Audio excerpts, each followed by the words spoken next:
आज श्रावण मास का पहला दिन है और शुक्रवार भी है। शंकर जी का ये महीना है और आज शंकर जी को सब लोग जल चढ़ा रहे हैं, इसलिए एक शंकर जी की आरती हो जाए।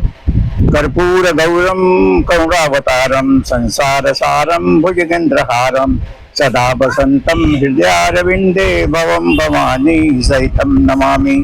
वैसे तो हमारा कल जो वीडियो चला है आप देखे हैं, लेकिन आज एक मैं ऐसी बात बता रहा हूँ कि जो हर आदमी को सोचने को मजबूर कर देता है।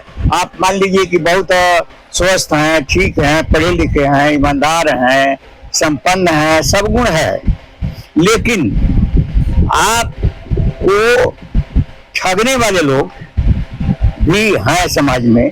अगर आपको कोई ठगने के लिए आता है, आप नहीं ठगाते हैं। जैसे मान लीजिए कोई सामान नहीं बेचने आया या कुछ करने आया, फिर अपने बुद्धि से उसको आपने समझा दिया कि हमारे लिए नहीं है, तो उस आदमी के लिए आप अच्छे नहीं होंगे।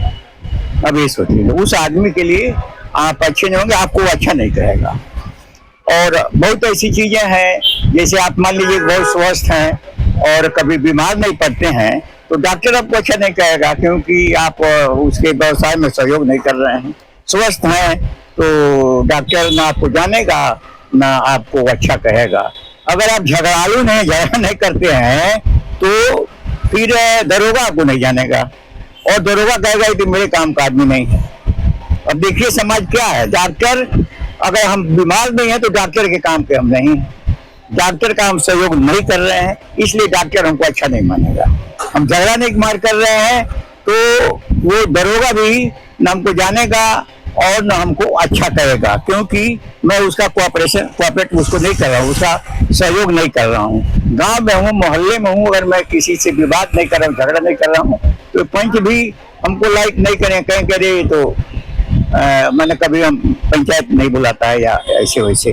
तो आखिर आप करेंगे क्या? आप एक सामान्य आदमी हैं, तो आप ये समस्या है। अगर आप किसी से ठगाते नहीं हैं तो आपको अच्छा नहीं कहेगा। अर्थात ठगाना ही, या ऐसे लोग जैसे डॉक्टर के आप बीमार नहीं पड़ेंगे तो डॉक्टर के लिए आप अच्छे नहीं हैं, झगड़ा नहीं करेंगे तो दरोगा के लिए अच्छे नहीं हैं।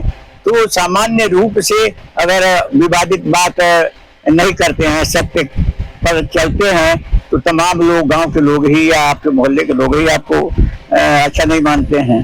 तो इस तरह से एक ईमानदार आदमी, सच्चा आदमी जो अपने काम से मतलब रखता हो, बुद्धिमान हो, पढ़ा लिखा हो, संपन्न हो, तो आखिर वो क्या करेगा समाज के लिए? अगर वो कुछ करना चाहता है तो भी उसमें लेकिन लगा दिया जाता है। अगर वो मान लीजिए कि आप कहें चलो थोड़ा एक स्कूल खोलते, बच्चे पढ़े होंगे, तो लोग कहेंगे अरे तो स्कूल खोल रहे हैं कमाने के लिए, उसमें तो किताब कापी लोग बेचते हैं, ड्रेस बेचते हैं, फीस अधिक लेते हैं, ये आमदनी का जड़ है। तो फिर समाज जो है किसी भी तरह से आदमी को जब तक वो उसको ठग नहीं लेगा तब तक उसको अच्छा नहीं कहेगा। तो जो नहीं ठगाएगा वो समाज में अच्छा नहीं माना जाएगा। तो इसी तरह से फिर अगले एपिसोड में कुछ बातें होंगी। हम जल्दी में इतना कह करके अपनी बात समाप्त कर रहे हैं। नमः शिवाय।